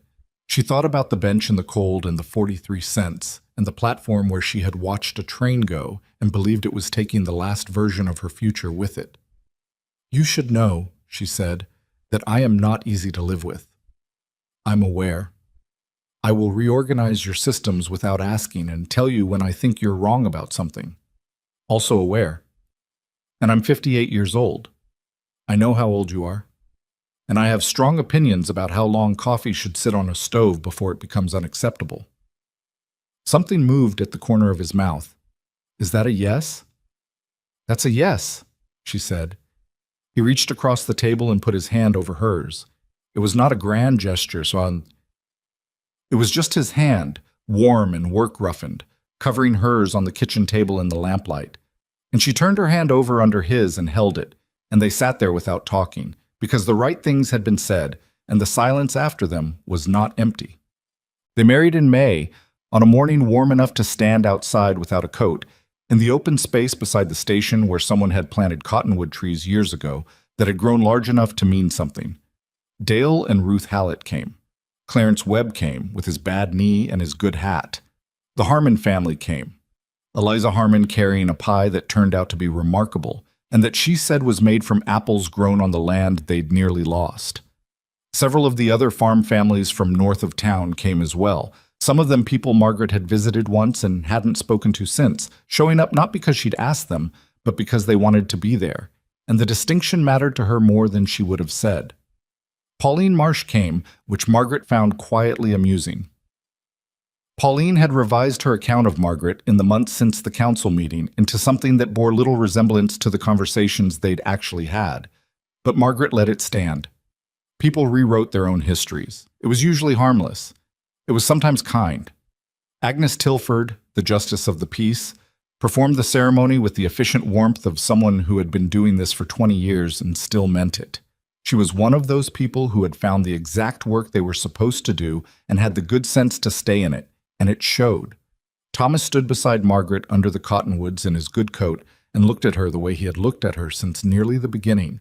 Not through her, not past her, but at her, with the full attention of someone who had decided she was worth seeing clearly. She stood in a blue dress she had bought with her third month's wages because she had decided she was allowed to buy something impractical, and she looked at the people gathered under the trees and felt something that was more complicated than happiness and more durable than it too. Not every thread had resolved cleanly. The legal case would continue through summer and possibly beyond. The Sutter property, old Walt's land on the north end, was still being untangled and might or might not come out right. There were families who had spent months afraid and would carry some residue of that fear into seasons that should have felt safe. There were things that had been disrupted in the months of the scheme that the law could not fully restore: sleep, trust, the settled confidence of a person who believes the world is not actively working against them. Margaret knew about those costs. She had paid them for years.